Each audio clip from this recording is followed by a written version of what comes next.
Christ. Okay. So you see up here Christ consciousness. Jesus was a man. That was his name. Yeshua, actually. Yeshua was his name. Christ is anybody's understanding of the God within. So Jesus became the Christ. I always have to laughingly say it is not his last name.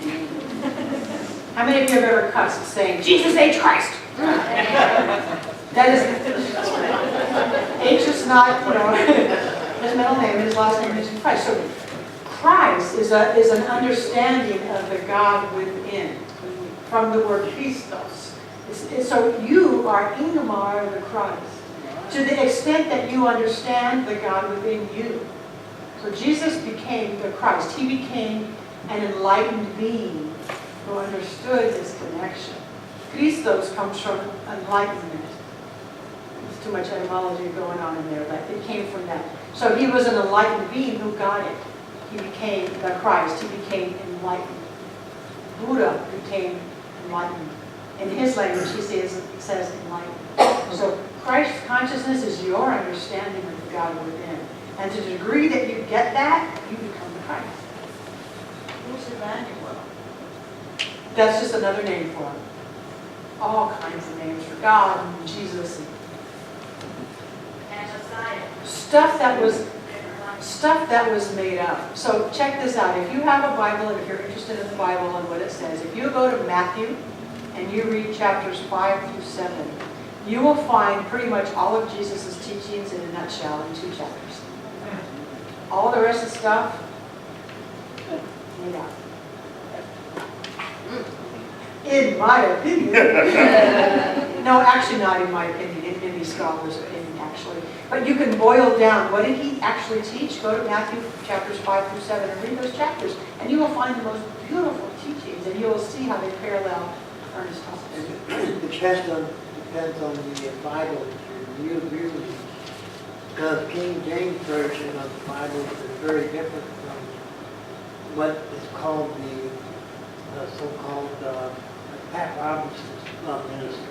Absolutely. And you'll find out that the original Bible of King James is Jewish. Well, and King James was not original.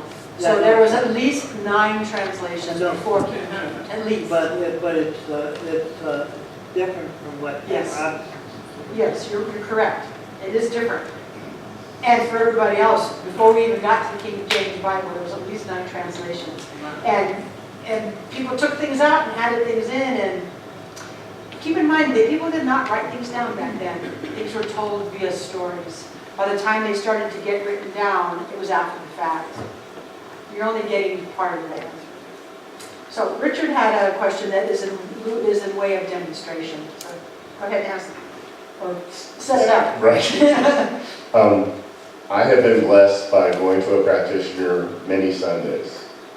And I just feel the energy is really good. And part of my question was, I don't see enough, or I don't feel like enough people really have seen what it is to know what we mean by the minute miracle that our practitioners can provide. The thing I always say at the end of the announcements, the practitioners are available for prayer. This is what he's talking about.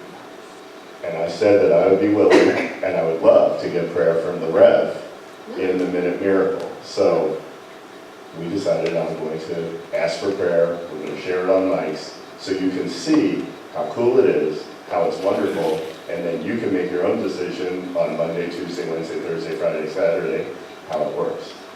Okay? So he's going to give me a prayer request, and I'm going to do a prayer. Now this prayer is also going to serve as my final prayer. You know, I always finish my talk. Put more pressure on me. No. I'm just not going to do another prayer. I'm just going to do this prayer. You can just claim it for yourself. All right? You just take this prayer, and it will be our final prayer of the morning. All right. So what's your prayer request, sir? So hi, Rev. Hi. I turned in my paperwork on Friday for retirement, which is a celebration. 30 plus years, so it's all good. But it does bring up questions, challenges, stress of my own life, my family's life, my professional life, the employees I'm leaving behind, and you. I want some energy along those lines. So here's how I'm going to ask him. What is your highest ideal that you would like to have happen? Smooth, comfortable transition for myself into being retired and still working, my employees taken care of, and the family enjoys my time and I enjoy them. Okay, so did you hear that?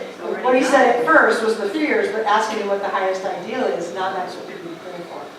So say the ideal one more time so they can hear. So he's retiring, there's a little bit of stress, a little bit of fear, a little bit of unknown. The highest ideal, what he wants me to know for him is the highest ideal that I mentioned earlier. If you will say that again. That my life and work continues to be great. My employees that I've worked with for many years are wonderful and great, and the family enjoys all of the time we get together. Okay, do you want a little peace of mind for yourself in this transition? Yes. That is always in every prayer, a little peace of mind for ourselves. Okay, now you're going to be a good boy and not interrupt, right? Yes. There's a personal joke in that. All right. So if you all would like to close your eyes with us. I begin every prayer reminding myself that there is only one power. By whatever name I call it, God, the universal presence, the one source of all life, there is only one thing. This one power contains all possibilities, all potentiality, all answers. This one power is infinite, no beginning and no ending, and this one power is everywhere present, omnipresent, all at once. Meaning there's no place where God stops and then a certain person takes off. It is everywhere present, which means right here where I am. I have at my disposal the potentiality, the possibilities, the answers, the intelligence, the guidance of this one source. It is where I am, it is who I am, it is as I am. And because I know oneness, I know this is also the truth of Richard. Right where Richard is, God is, because it is an omnipresent power and source that cannot ever leave him. And so I know that Richard is an expression of this one God. He is a unique, individualized expression of God. And he has at his disposal all possibility, all potentiality, all answers. And so knowing who I am, knowing what life is, knowing who Richard is, knowing oneness, I speak this word now from this place, claiming that as he transitions from a worker to a retired man, that this transition is smooth and easy and full of grace. I claim for him that his family life increases exponentially, the love and the joy and the fun and the freedom and the sense of connection. It is within him right now, and it increases. This is what I know for him. I also speak my word knowing that all the people who have called him boss have their own divine answers within him, and they are divinely guided by that same presence inside of them to know what their next step is. I claim for those people who have worked so diligently with Richard that all the answers that they need are theirs, and all is truly well in their continued work pattern. Most of all, knowing that this transition is smooth and easy and full of grace.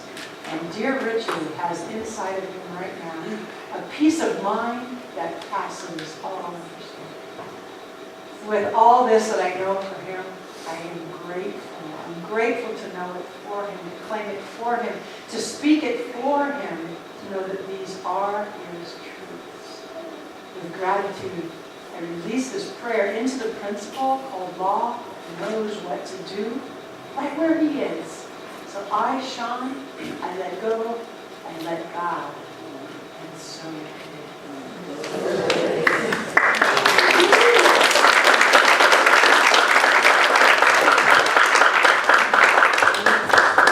Thanks for playing. It is time now for the sharing.